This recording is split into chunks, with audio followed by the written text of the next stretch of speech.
Hello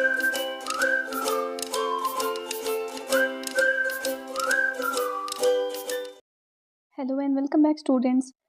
हम लोग पढ़ रहे थे एनसीईआरटी क्लास 9th साइंस का chapter 2 is matter around us pure.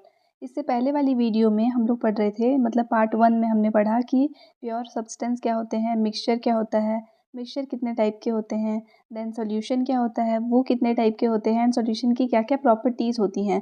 अब इस वीडियो में हम लोग स्टार्ट करते हैं कंसंट्रेशन ऑफ अ सॉल्यूशन। तो जब हम लोग एक्टिविटी 2.2 परफॉर्म किए थे फर्स्ट वाले वीडियो में, तब वहाँ पे क्या मिला था आपको, ग्रुप ए और ग्रुप बी, और दोनों जो सॉल्यूशन बनाए थे उसका शेड जो है वो डिफरेंट था, क्योंकि ग्रुप ए में हम लोग कॉपर सल्फेट सॉल्यूशन बनाए थे 1 spoon copper sulphate and 50 ml water use करके, और ग्रुप बी में बनाए थे 2 spoon copper sulphate and 50 ml water use करके, इसलिए जो सॉल्यूशन है उसका शेड जो है वो डिफरेंट था। तो इससे हम लोग को ये समझ में आया कि सेम सॉल्यूशन जो होता है उसका कंसंट्रेशन जो है वो डिफरेंट डिफरेंट हो सकता है depending upon the proportion of solute and solvent. Now amount of solute जितना उस सॉल्यूशन में प्रेजेंट है उसके बेसिस पे हम लोग उस सॉल्यूशन को डाइल्यूट, कंसंट्रेटेड और सैचुरेटेड बोल सकते हैं। जो डाइल्यूट और कंसनट्रेटेड है वो कंपैरेटिव टर्म्स है, यानी कि जब कम अमाउंट में सोल्यूट प्रेजेंट होगा तो सॉल्यूशन डाइल्यूट हो जाता है, जब ज़्यादा अमाउंट में सॉल्वेंट सोल्यूट प्रेजेंट होगा तो कंसनट्रेशन बढ़ जाता है उस सॉल्यूशन का और उसको हम लोग कंसनट्रेटेड बोलते हैं। तो डाइल्यूट एंड कंसनट्रेटेड जो है वो कंपैरेटिव टर्म्स हैं। लेकिन अब ये सैचुरेटेड सॉल्यूशन क्या है, तो इसके लिए एक्टिविटी 2.3 दिया है। आपको लेना है 50 ml वाटर और 2 डिफरेंट बीकर्स में, एक बीकर में आपको सॉल्ट ऐड करना है, दूसरे में शुगर या फिर बेरियम क्लोराइड ऐड करना है। तो हम लोग सॉल्ट एंड शुगर से ये एक्सपेरिमेंट परफॉर्म कर सकते हैं। तो पहले आप 1 स्पून टेबल स्पून दोनों में, एक में सॉल्ट और एक में शुगर डालेंगे और उसको कंटिन्यूसली स्टर करते हुए मिक्स करेंगे। दोबारा से आप फिर 1 स्पून डालेंगे और फिर कंटिन्यूसली स्टर करते हुए डिज़ोल्व करेंगे।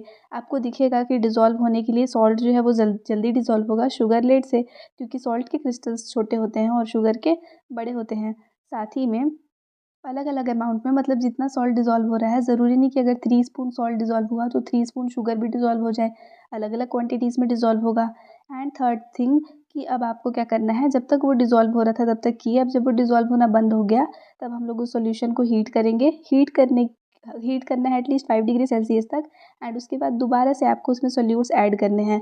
अब जब आप हीट कर दिए हो तो वापस से जो सोल्यूट पार्टिकल्स हैं वो डिज़ोल्व होने स्टार्ट हो जाएंगे। तो क्या amount of salt and sugar या फिर बेरियम क्लोराइड जो लिए वो सेम अमाउंट में डिज़ोल्व हुआ वाटर में? नहीं होगा ना। और जब टेम्परेचर चेंज कर रहे हैं तो भी क्या सेम है? तो नहीं, हर बार डिफरेंट डिफरेंट अमाउंट में चीज़ें जो हैं वो डिज़ोल्व हो रही हैं। तो किसी पर्टिकुलर टेम्परेचर पे जब हम लोग किसी भी सॉल्यूशन में कोई सॉल्यूट ऐड कर रहे हैं, ठीक है, सॉल्यूशन बना रहे हैं सॉल्यूट ऐड कर करके, तो उसका जितना कैपेबिलिटी है, मतलब मैक्सिमम वो जितना भी सॉल्यूट पार्टिकल्स डिज़ोल्व कर पा रहा है गिवन टेम्परेचर पे, उसको हम लोग बोलते हैं सैचुरेटेड सॉल्यूशन। दूसरे वर्ड्स में, जब हम लोग मान लो कि 1 ग्लास पानी लिए और उसमें 3 स्पून शुगर डाले, डिज़ोल्व हो गया है, 4th स्पून भी डिज़ोल्व हो गया, लेकिन 5th अब डिज़ोल्व नहीं हो रहा है। तो मैक्सिमम 4 स्पून शुगर जो है वो खुद में डिज़ोल्व कर पा रहा है। तो जिस हद तक वो डिज़ोल्व कर पा रहा है ना, मतलब मैक्सिमम जो डिज़ोल्व कर पाया है, ऐसा जो सॉल्यूशन बना है इसको सैचुरेटेड सॉल्यूशन बोलते हैं। मतलब अब और इससे ज़्यादा और सोल्यूट पार्टिकल्स जो है वो उसमें डिज़ोल्व नहीं हो सकता, तब वो हो गया सैचुरेटेड सॉल्यूशन। और जितने अमाउंट ऑफ सोल्यूट पार्टिकल्स उसमें प्रेजेंट हैं उसको हम लोग बोलते हैं उसकी सोल्यूबिलिटी। और amount of solute contained in a solution is less than saturation level, यानी कि इस सैचुरेशन लेवल से कम अगर सोल्यूट हम लोग उसमें ऐड कर रहे हैं तब जो सोल्यूशन बनेगा वो अनसैचुरेटेड सोल्यूशन हो जाएगा। तो सैचुरेटेड और अनसैचुरेटेड एक दूसरे का अपोजिट हो गया। अब what would happen if you were to take saturated solution at a certain temperature and cool it slowly? यानी कि अब अगर आप सैचुरेटेड सोल्यूशन लिए हैं किसी एक सर्टेन टेम्परेचर पर और उसके बाद उसको कूल कर रहे हैं, कूल करेंगे ना, मतलब मान लो कि 25 डिग्री सेल्सियस पे आप सैचुरेटेड सोल्यूशन बनाए थे और आप उसको 20 डिग्री सेल्सियस तक लेकर के गए, तो उसके जो पार्टिकल्स हैं वो अब क्रिस्टलाइज होने लगेंगे। डिफरेंट सब्सटेंस का डिफरेंट सोल्यूबिलिटी होता है सेम टेम्परेचर पे।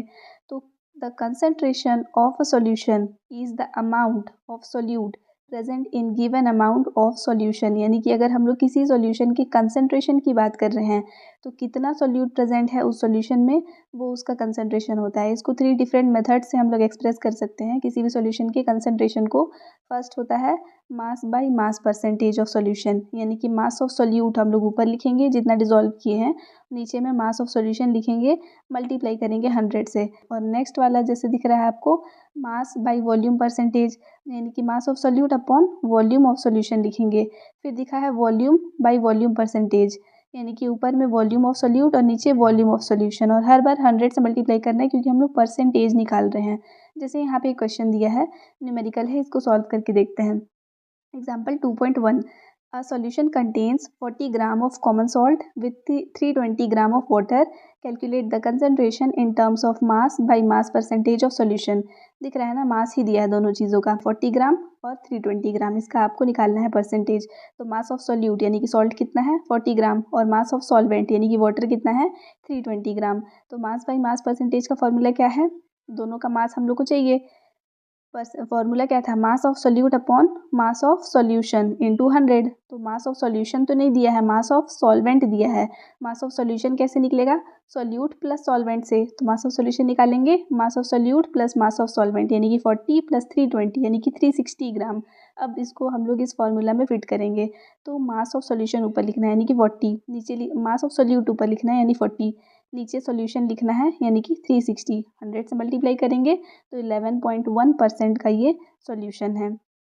नेक्स्ट अब देखते हैं कि सस्पेंशन क्या होता है। तो एक नॉन होमोजीनियस सिस्टम, जैसे ग्रुप सी वाले बनाए थे, क्या किए थे हम लोग, वाटर में शुगर या वाटर में चॉक के पाउडर, या फिर हम लोग यूज़ करेंगे व्हीट फ्लोर।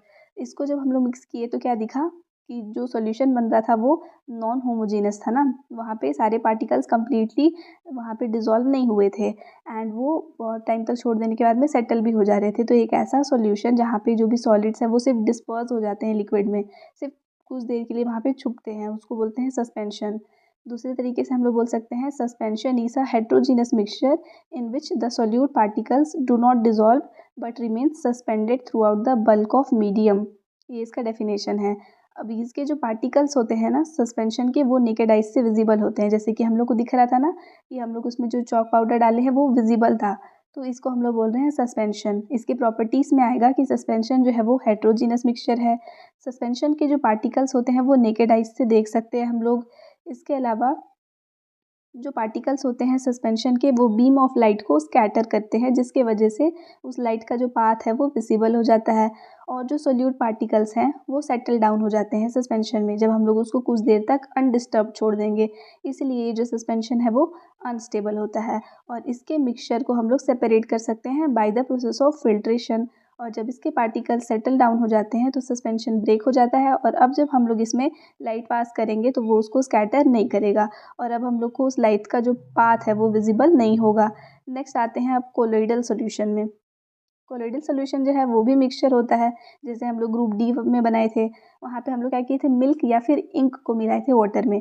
तो यहाँ पे भी सॉल्यूशन नहीं बना है, क्यों, क्योंकि जो पार्टिकल्स हैं ना कोलोइड के, वो यूनिफॉर्मली स्प्रेड तो हो जाते हैं थ्रू आउट द सॉल्यूशन, लेकिन क्योंकि इनका जो साइज़ है वो कंपैरेटिवली स्मॉल होता है, सस्पेंशन के कंपैरिजन में स्मॉल होता है और सॉल्यूशन के कंपैरिजन में तो बड़ा ही होता है, इसलिए क्या होता है कि बस ये भी जो है वो वहाँ जा कर के डिस्पर्स हो जाते हैं, गुम हो जाते हैं उस सॉल्यूशन में कहीं ना कहीं, लेकिन इसके पार्टिकल्स जो हैं वो फिर भी सेपरेटेड रहते हैं।